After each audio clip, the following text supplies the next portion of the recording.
Welcome back to Face Off Around the Culture, the weekly HBCU band recap. I'm your host Horatio. I'm your host, Vidal. Hey man, we are deep in the band season, brother. I mean, we damn near at the end. We had some good matchup this week. How'd you feel about the band week and everything that happened this week? We got some good stuff to talk about. What you think about this band week? Overall, man, you can definitely tell we're at the end of the season, rounding out the year. Things creating a big picture of what this season has been. We've seen many bands progress. Some get better, some get worse, honestly. And I think that this weekend in particular, we really got to see, are you consistent? Are you coming in week to week? Are you taking games off? Those are the questions I felt were answered this weekend, man. Overall, I'm not sure. I'm not sure about how I felt about this weekend with some of these battles, man. I'm not sure yet. With a lot of question marks. I'm not gonna lie to you. Definitely. All right. Okay. Well, this week, we gotta make sure we have a theme for every week. The theme for this week's show is judge or be judged. Judge or be judged. And when I say judge, I mean give us a product to judge, or you're gonna be judged. All right, and that kind of goes into, especially with the end of the band season. Are we still holding these bands up to a high standard? Are they still holding themselves up to a high standard? And that kind of brings me to our first discussion point, which is: do you think that HBCU bands should be judged or ranked in competition? Because when you were in high school, it was you went to a competition and it was ranked first place. You can say who won this battle, this whole battle, and they'll give you an answer. They won grand champions. And when you get to college, it's a little different. You know what I'm saying? It's based on the opinion of the audience, and I think that allows a lot of these HBCU bands to slack off. So my question for everybody tonight is: do you think that HBCU bands should be ranked as far as this band got first place, this band got second place? And we're going to get into the battle that they're having, the band of the year battle, where they kind of already ranked a lot of bands. So, what do you think about that as far as ranking?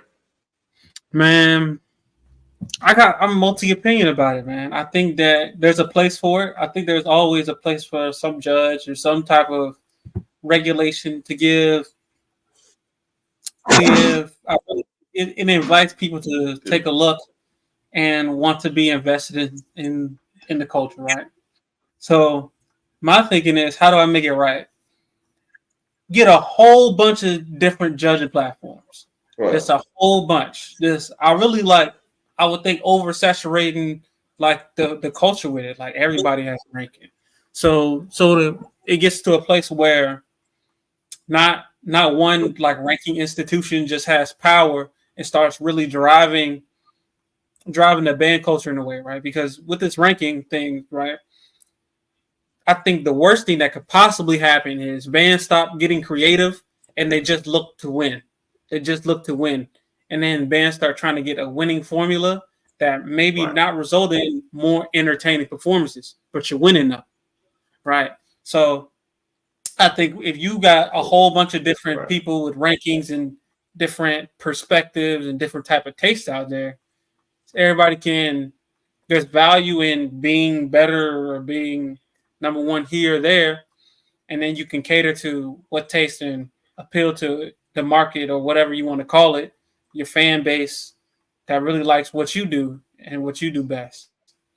Because I think, like, to me at this point, right, band has been going on in this major HBC format for what 60, 70 years now. I don't think any type of formulation or ranking is gonna push the bands that are already have some notoriety to do more. I don't think that's gonna push them to do more. I think that's for more so the up and coming programs who want to get a name for themselves. What do you think about it? Yeah, yeah. I think that's important though, right? Because how do these bands separate themselves? Because it's been based upon opinion, and we talked about this before, especially early in the season. When you rank HBCU bands, it's kind of based about where you're from, how your own musical background. You know what I'm saying? Your own experiences, where you went to school at, and that plays a big part of it. But I do think it would put some. I disagree with what you said. I do think it puts a fire under these big bands because when you say this band won, right, and you're considered a top tier band, now your audience, now your everybody's looking at you like, well, why didn't y'all win? Y'all not historically a top tier band. So I think that it will push a lot of these bands, and I like that ESPN or whoever's doing the band of the year thing is doing it with two divisions because that is important. As far you can't, it's harder to rank um, different bands at the same level when every band is not the same. So we're going to get into those rankings towards the end of the episode. But I just wanted to get it in our minds. Ranking HBCU bands, like who gets to decide what is what? You know what I'm saying? Like after a couple of years after you leave your HBCU, do you still have that bias that makes you want to pick your band more? It's like it's a bunch of different questions, but we'll get into that a little bit more. But going back to our topic, judge or be judged, I want to put out a public shaming of Bethune-Cookman. I think Bethune-Cookman should be publicly shamed because, we're going to go ahead and get right into it. The Florida Classic was this past weekend. Mm-hmm. First of all, the vibe of the Florida Classic looks amazing. I mean, it looks like so many beautiful women out there. I'm sure the weather's great. It just looks like a great environment. I don't think the Florida Classic is the best environment for band heads. We haven't really got a good band battle from the Florida Classic in a long time. I think it's just based on the school rivalries more than anything. What is going on with Bethune-Cookman, bro? Ever since Bethune-Cookman has joined the SWAC, I haven't seen any battles with them at all. Like, and this is what we're talking about. We're talking about our topic. Judge or be judged. Put out a product. I feel like Bethune uses their size and they use their clout in the band world to carry on their legacy, and that is annoying, yo. I think we should publicly shame them because they're not competing. And if you're going to be a top tier band, Bethune cannot continue to move in this mindset, yo. It is not going to work. FAMU did a fantastic job at the Florida Classic, bro. Fantastic. I'm really loving FAMU this year, man. They really are stepping out there, talking about competing, putting themselves out there, really doing a good job. They didn't have a fifth because I'm guessing Bethune left. I don't know. I wasn't there. But I watched the fifth of just FAMU playing. Fantastic. So what do you think about the Florida Classic? What do you think about Bethune-Cookman this year, tucking their tail, not battling nobody, not coming outside? I don't know what's going on. I need Bethune to compete. What you think? Man, to me, Bethune just quit, man. I like as soon as they joined the SWAC, we just quit. I remember discussions being had about like how Bethune and Florida A&M coming to the SWAC would change their band programs. A lot of people will argue that, that would motivate Bethune to do something different. You will actually see Bethune's power and you will see the superiority of the band program. And a lot of pressure was on FAMU as well with this change. I will say I really love what FAMU has done because I feel like FAMU holds to their tradition, but they are not stubborn and they don't listen to the fans, man. They give FAMU the best FAMU that they possibly can, that they currently have, and also they're open to expanding to create something different. Bethune has just been in the dark. Like I don't know. We see them a little smaller this year. They're not really playing against anybody. Mm-hmm. Even when Southern showed up to them, there was really no type of engagement. Florida Classic, FAMU stayed, right?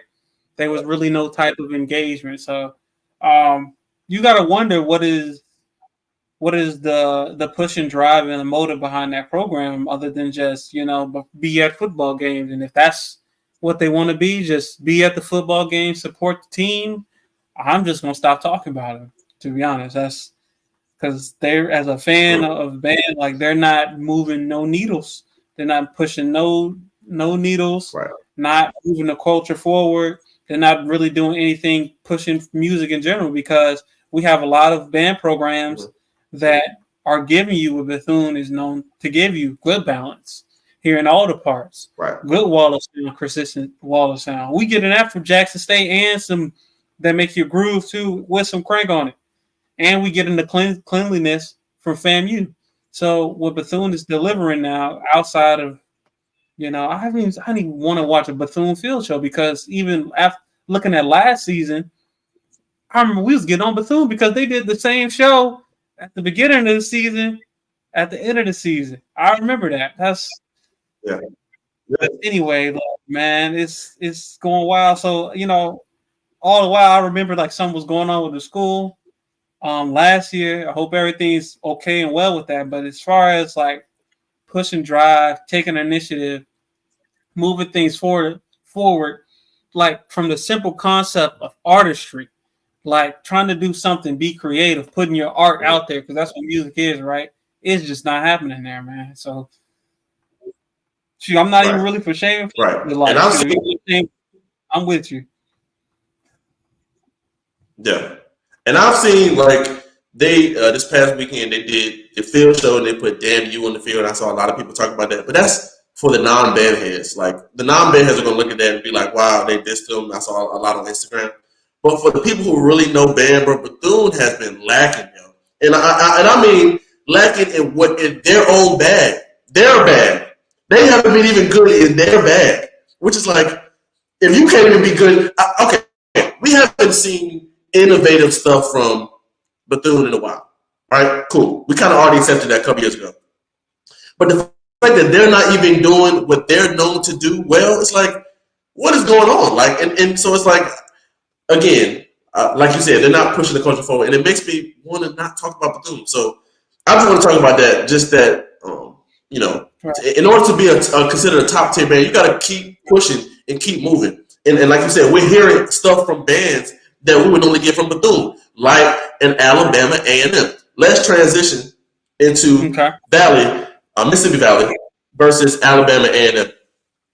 Okay, so this battle is at Alabama A&M. First of all, Valley, when I first saw them, I'm like, yo, they look way smaller, right? Looked in the comments, and then it said that one of their buses caught a flat tire. Now, I was a little, we talked about this a couple weeks ago with the band lies. I didn't know that was a band lie. This ain't our whole band, but a lot of people have the same story. Right. So a lot of people say the story, it is what it is. A&M started off with, I don't know the song name, but it was really good energy. Sounded really 90s. Good way to start off a battle. All right. I like Valley's song "Better to Start." So I feel like for me, it was Valley up one. All right. A&M played a ballad second round. I thought was great, balanced, and I feel like they won that second round. Now, the third round for A&M and Valley, I had A&M but win by a small hair. I think that Valley had a lot of better song choices, but the execution was bad. It was All Mine by Mississippi Valley, and it was a good song choice. It was the arrangement real choppy. It was kind of childish to me, the arrangement. But and then towards the end of the battle, Valley started running out of material. They started playing September songs. So what do you think about this battle? And then coming up, I have a new song to add on the Don't playlist. But what you got about this battle? Man, so this battle made me really think about a lot, right? To get like a subcategory that I would like us to do is unwritten band rules. What are the unwritten band rules? And the major thing, right? Okay. Unwritten band rule is you don't let the away band stay in your stadium and play. But doesn't matter if they sound really bad. Because it's still if they sound bad, right? Because to me, right, this battle was very hard to judge, and I'm gonna tell you why. I had with the first 3 rounds, I'm with you whole completely. The fourth and fifth round, right? As we start nearing towards the end of the battle.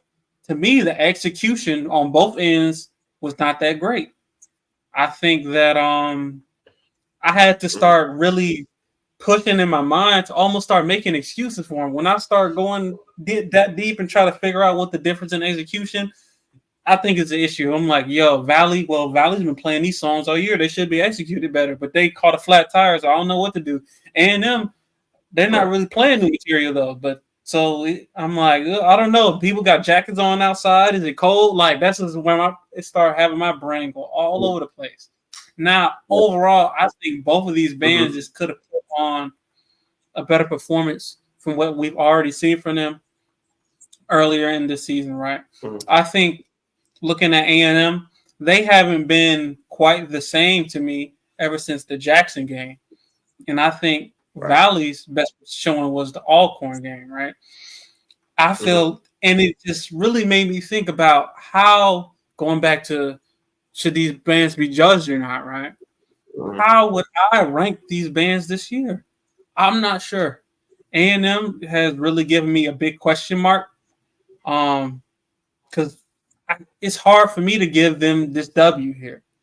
I can't say like I have them winning, but I can't say just Valley took it. So it's just a really big question mark for me on this one. It made me think like, okay, is A&M like a top 6 in the SWAC, not even overall program? Because like, shoot, I had Alabama State beating them. I had FAMU beating them. They already lost to Jackson. I don't have them beating Southern just with off song selection alone and with execution. So like that's 5 off the top. I think the best matchups for me to like figure that out is one, we got a I want to say poor man's, but we didn't see Valley at their best. And I think they're not as good as Alcorn this year, even with Alcorn at a smaller size. But they still have a good sound, right? So it really just pushed those things on top of each other for me. Now, back to this overall battle, right? This was just hard to put. Not very entertaining to watch from both bands. And if I had to give a winner, I would have to give it to Val. I would have to. Really? Entertainment of the song selections, because I feel like the execution was poor on each side, and I feel like even though A&M had like a smidget better of execution, and to me a smidget better of execution than Valley, it did not make up for the overall feeling and presence that Valley had.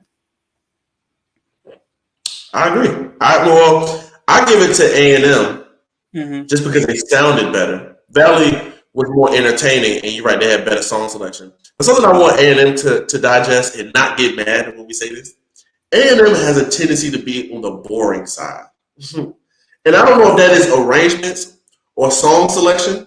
You know, we talked about this before. When you have old band directors, possibly, and their own, opinion of music is driving what the band is playing. So I don't know if it's better song selection. But A&M sounds great, though, man. So I'm gonna give it to A&M. But like you said, when you start making excuses like, well, maybe it is cold, or you start like when you start giving it to the bands, that's how you know, like, okay, maybe this isn't the best battle. So that's something that we're talking when we're talking about judging bands. We're judging you guys all the way to the end. You know what I'm saying? We're not gonna. It don't matter if it's cold. We gonna have plenty of games where it's freezing cold. We can't feel our hands, and you want that, but it doesn't matter. All right. Going back to the what you said about the unwritten rules, right? I think you should play the band all the way out, even if they sound bad, because what you don't want to do is, we know that we're playing to 2 different crowds. We're playing to the band heads and we're playing to just the people that come to the game, right? You don't want the people that came to the game that is not in it with the band, like going back and forth with the songs or whatever. You don't want to be like, oh, I mean, the band marches out. You don't want that appearance of a loss. You don't want none of that, right? Now, with band heads, we know, like the game with Jackson State, was it Jackson State and Southern? last week. Jackson State got out the stands like maybe like 2 or 3 songs earlier, but we knew that Jackson won. The bandheads knew because it was a bandhead event. We know that. But at a game, I say play them all the way, just to make it look good, just for everything. You don't want you don't need nothing from that, especially if it's your home stadium. Back to this battle and the don't play list. I think we may have talked about this before, but Black and Blues by Al Jarreau is making its way back on the do not play list. Everybody played that song in high school. I don't care any.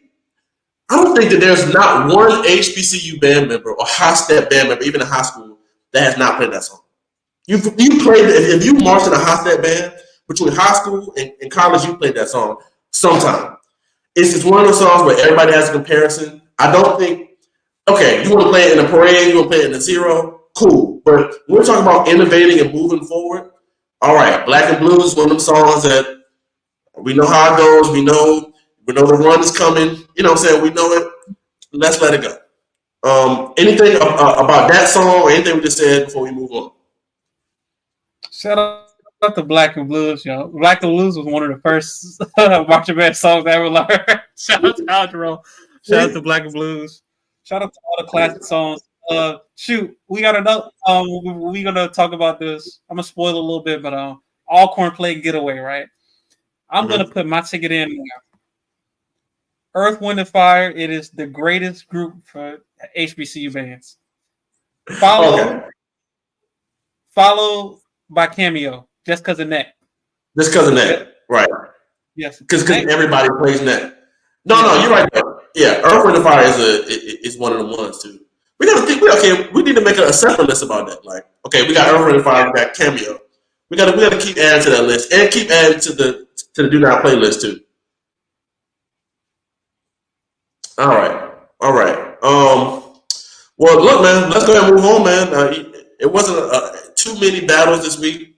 We tried to find fifths for Texas Southern and UAPB, couldn't find it, or Alabama State, UAPB, couldn't find it. So the last battle of this week is Jackson State versus Alcorn, the Soul Bowl. Now, we've been on Jackson this whole year. Jackson has been demolishing a lot of their competition this year. Probably band of the year. We talked about it. So, what were your expectations coming into this battle before we actually get into it? Okay, so I have two sets because I played Alcorn before, so I know kind of like the environment, what's going on around this time of year. So, end of the season, people, one, ready to be done. Two, Jackson State has already had a great season.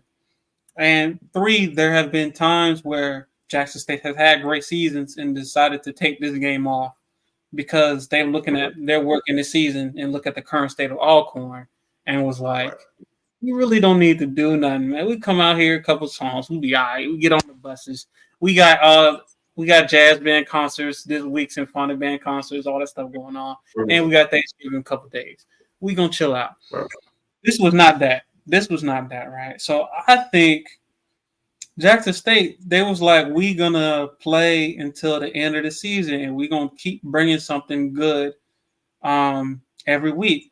I think, to me, this is like 4 weeks in a row to me that Jackson State has had a song that is worthy of big conversation.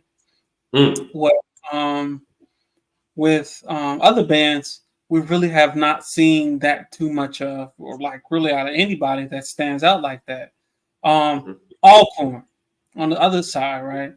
Alcorn didn't see too many bands this year. I feel like Alcorn has had a season where they were smaller, but what they did was just truly them, and they did it well.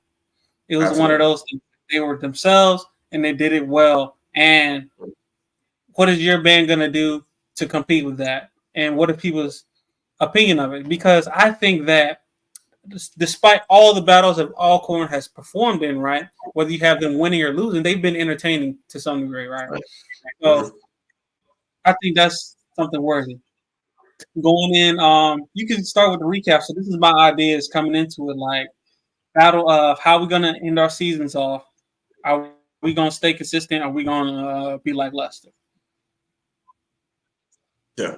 First of all, I love you, man, because you just explained that so well. Like how I literally thought about that. Like I love that we can have these battles and we can give like even though I don't think we thought that Alcorn would win this battle or won this battle, that we can see the difference and we can see when the band is being entertaining, when the band is being good, even when they're losing. Alcorn did a great job in this battle. Like you said, I think Alcorn did a good job this season with remaining themselves. Mhm. This season was a good season for them to build upon for next season. Really, like to really have a good base stuff like that. So I'm excited to see what they do. All right, going down the list. Alcorn starts off with a fast paced song. Good song to start. I mean, good song. Okay, but to me, in I feel like they okay. Just how we talk about A&M, we talk about A&M has that boring thing. Alcorn has that a little bit too, but it's too much crank all the time. Like they really need some more exclamation points. I think like that'll take them to the next level as far as their arrangements. You know what's crazy, bro? In 2017, we did Honda, right? And in Honda, you go meet with the other people, right? And Alcorn, so we're talking to this dude at the hotel, and this dude tells me, we have like a band conversation. And he tells me, like, yeah, man, that's the problem with us, bro. It's our arrangements. He kept saying that all the time from all he do from Alcorn. And we just had like a great conversation. So every time I think about Alcorn, I think about him saying that because that was so true. He was like, man, we are a great program. The only problem with us is our arrangements. So every time I always think about that, I go back to that conversation I had with that guy. But Jackson State started off with Dirty Diana. Now here's what we're talking about when we say energy. All right, that's how you start off a battle. Great energy. I've never heard Jackson State play that song before. They probably have, but I've never heard it. Great trumpets, great energy. It brought the crowd in. It's a normal song for a band to play, but you want to hear the way they're going to do it, and that's what made that version so good. So shout out to Jackson State. Up one round. Alcorn, great song selection. The next round, they come back with When I See You by Fantasia. That song. It's a lot of the songs like that love song by Keisha Cole, When I See You by Fantasia, that have been coming a lot more popular on social media. Perfect song choice. The only problem, going back to the dude at the hotel, basic arrangement. That arrangement, good song choice, but that arrangement cannot match with the Dirty Diana that they just played and then the song that Jackson's going to play. All right? But either way, good song choice by Alcorn. Next song, I don't know the name of the song, but Jackson played a power group. Now, this is the only round I gave Alcorn a round in this battle, and I gave them this round. I heard people talking about Alcorn playing Getaway. I thought it was great. I remember I was watching it, and I went to the bathroom, so I'm still listening to it. And I'm like, oh, that's Getaway, right? I come back, I'm like, yo, this sounds great. Jackson's response to that was more of a power groove, but I feel like they took a round in that. I feel like the Getaway was good. I feel like it was clean. I'm like, yo, this is something that I want to see. This is the type of style I want Alcorn to be having and to give. So I gave him that round. What you think about that halfway through the battle, and then we can continue? Yeah, I'm whole with you. I think the song selection up to that point was good. I think the song you was talking about that Jack State plays is it's a Keith Sweat joint. They played it at a boombox. So I'm right with you on that one. I think the execution for both bands was really good. Let me talk about Dirty Diana, man. When the first thing I seen opening YouTube, I see Jackson State, Dirty Diana, and I sat there like, what is this about to be? Because me being from Virginia native, I grew up on Nova State. When I think Dirty Diana, I think NSU, right? Mm-hmm. So in my mind, like I'm not even from a conscious place. I'm really comparing the two. I love the fact that their arrangement was so different. And I listened to it. I've listened to this arrangement about 7 times. Not because I'm so in love with it. I just, be honest, I don't know how I feel about it. Not even in a bad way. I'm just like, this is very unique. This is different. It's a lot of different stuff in here. Right. I don't think, to be honest, I don't want to ever hear it again, but not in a bad way. I just think is that just obscure. I just think it's like that obscure and different. Where if I were to compare the two, I said like this. Do I think this version is a better version than Norfolk State's version? No. Do I Mm-hmm. feel like Jackson's, if played head to head, Jackson's arrangement will win? Mm-hmm. Yeah. And I think like that's the only way I really know how to put it. Just from an Mm-hmm. entertainment value, there's more energy, excitement. There's a lot of substance in there, a lot of different colors and stuff going on. Halfway through this battle, I didn't have Alcorn taking it, but I think that the song choice was great. To me, When I See You is like probably one of the top 5 like R&B songs ever. Mm-hmm. And I feel like with that and the placement of it, I think with the way they executed and the arrangement, they could have had that was a moment to just like take the crowd. And Yeah. Alcorn has been. I've been on the receiving end of this. Mm-hmm. Alcorn can take the crowd at you in your own stadium. It's happened to me in 2015. They played God Got a Blessing, so it's possible, right? So I'm going in there. It's possible for that, and I think that song selection had the power and choice by the title itself to do that. But I think it just didn't really hit like it was supposed to. And I think that Jackson responded with it just had a lot more feeling to it. Mm-hmm. Did they take the crowd or did God take the crowd? Okay. I don't know. You in Mississippi Bible? He's like, "Come on, you Mississippi." Hey, right. You never. Yeah, but I misspoke. Mm-hmm. Alcorn played Getaway, Yeah. and Jackson State played I Like Your Smile. That's the round I thought that Alcorn won. Okay, so the next round, Alcorn tries to crank it up, and here is where you lose. And we talked about this with was it Texas Southern? It's like you have to really know who you're playing and how to play, right? You're not going to out Craig Jackson. So what you need to do is try to get the crowd, like you said. To me, the next thing would have should have been a God's Got a Blessing type of song. They went crank. Jackson went cranker. They played Water, which is, a great arrangement, a great, and that was good. It was maybe 2 rounds after that. I think Jackson took both rounds. Jackson ended on Happy Feelings, recognizing the seniors, which is like what they do every year. So I thought that was great. But going back to Jackson playing Dirty Diana, I thought the ending was great. To me, the ending really set off the energy and kept it going. Any other? Of course, I give the battle to Jackson. Good job, Alcorn. I think Alcorn really represented themselves very well. Any closing remarks on this battle? Shout out to both programs. I like the last rap tune Jackson played. Had the student arranger come up for the last game too. Mm-hmm. I think that was pretty dope.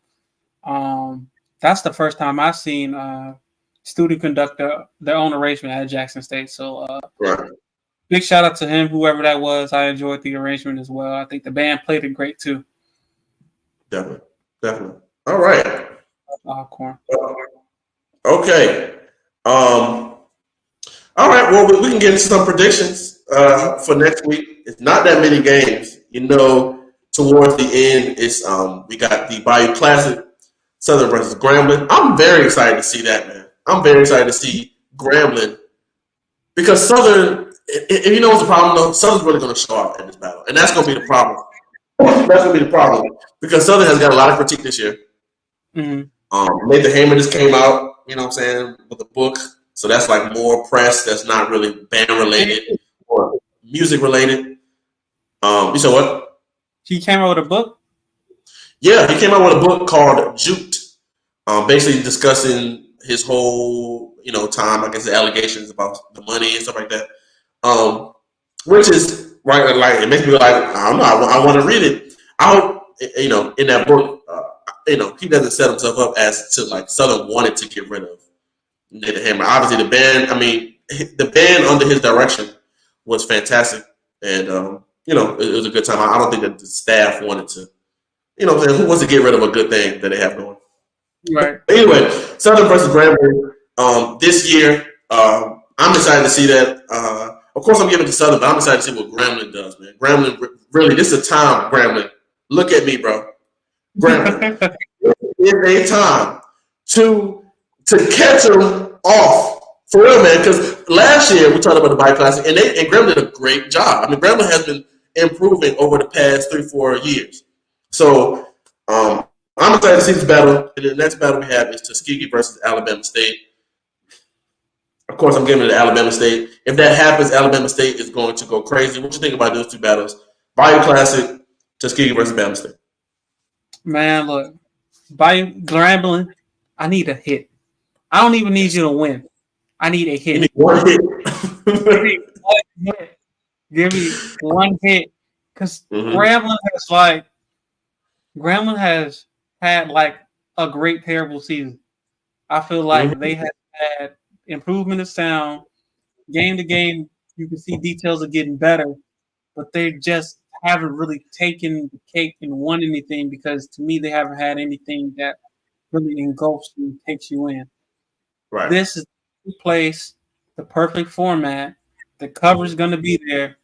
Give me a hit, and I feel like you could put a whole new outlook on the program heading into the season and what you guys have done for the previous games in the season.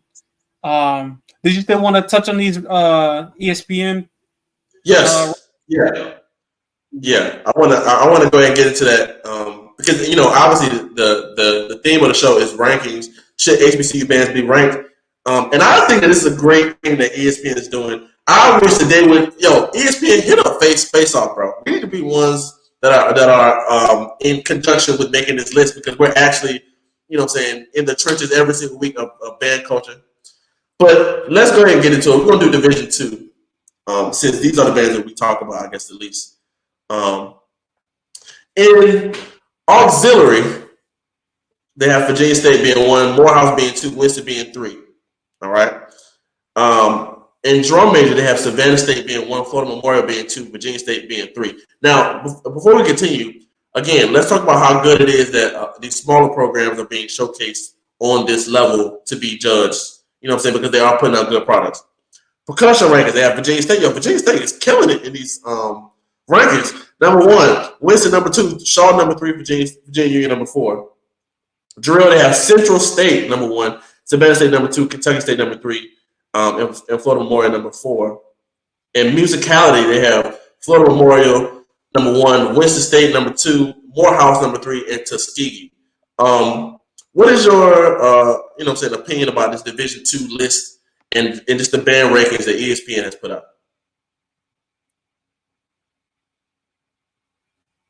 Number 1, so this is what I talk about, like it being a good thing for people getting into the culture, being into the as an entryway point. Because when I see the list and I see Virginia State number 1, Florida Memorial number 1, the first thing, even as a seasoned band head, first thing I go is let me go look at these programs.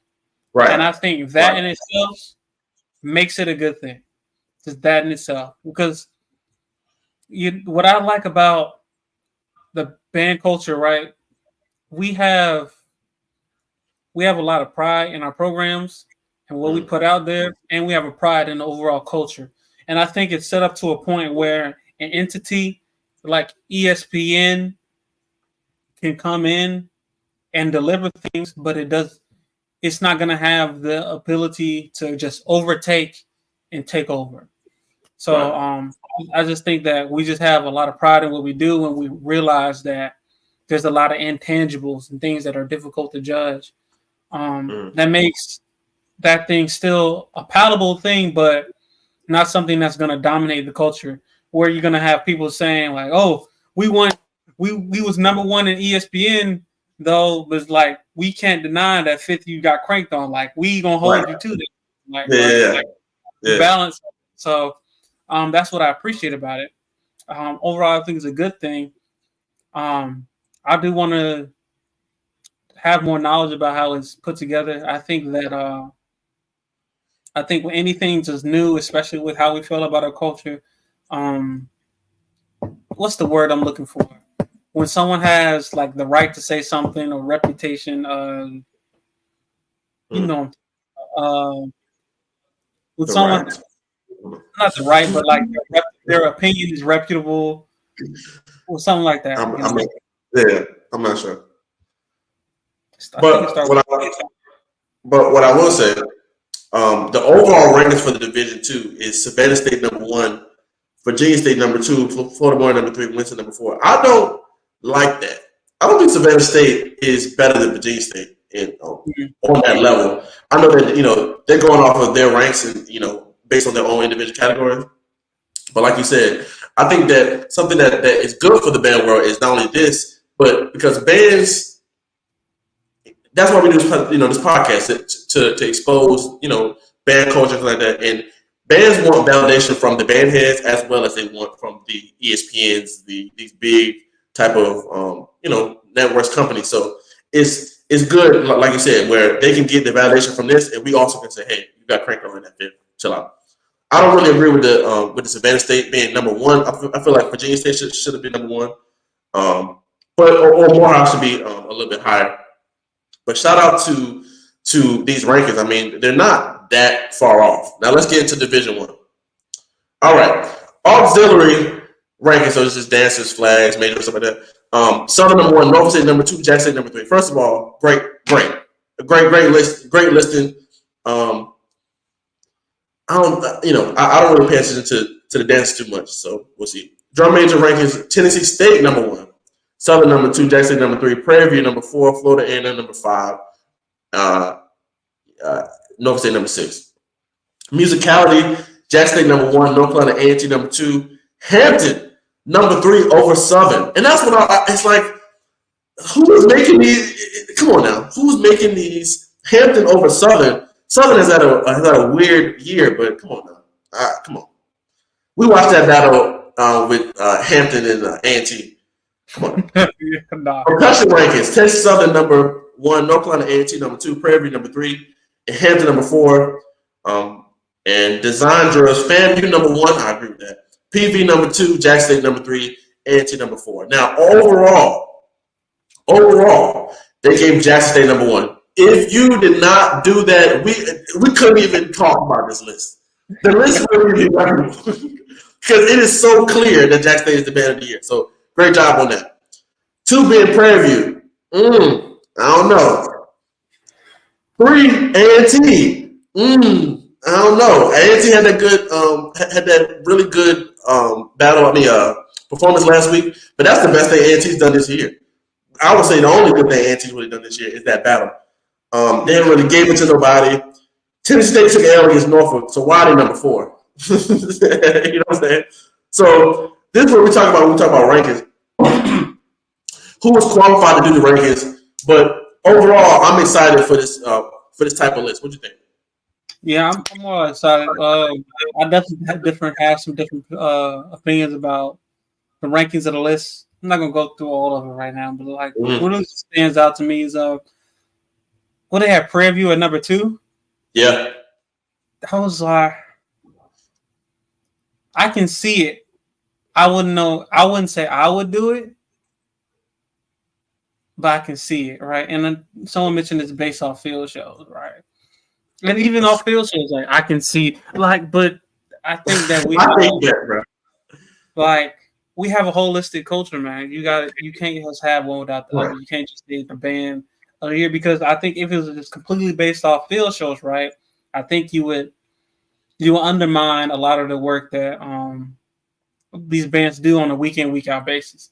And the reason I say is like when you have a band program that is in a competitive environment for the stands, your workload on a week-to-week basis and what your rehearsal looks like is completely different from bands that don't.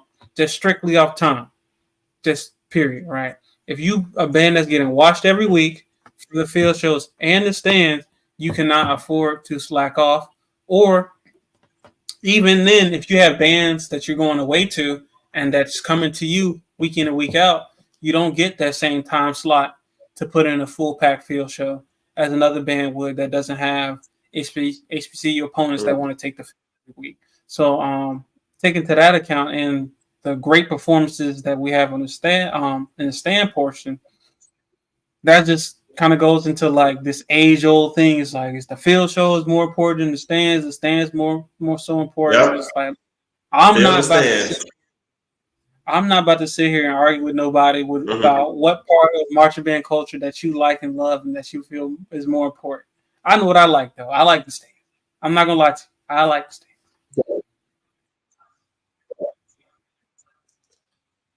Well, if we're talking about the field show, what field show did Jackson and Prairie View do that was so like great? That's what I'm saying. Like you can't cut and pick. You have to look at the whole thing. So shout out to ESPN.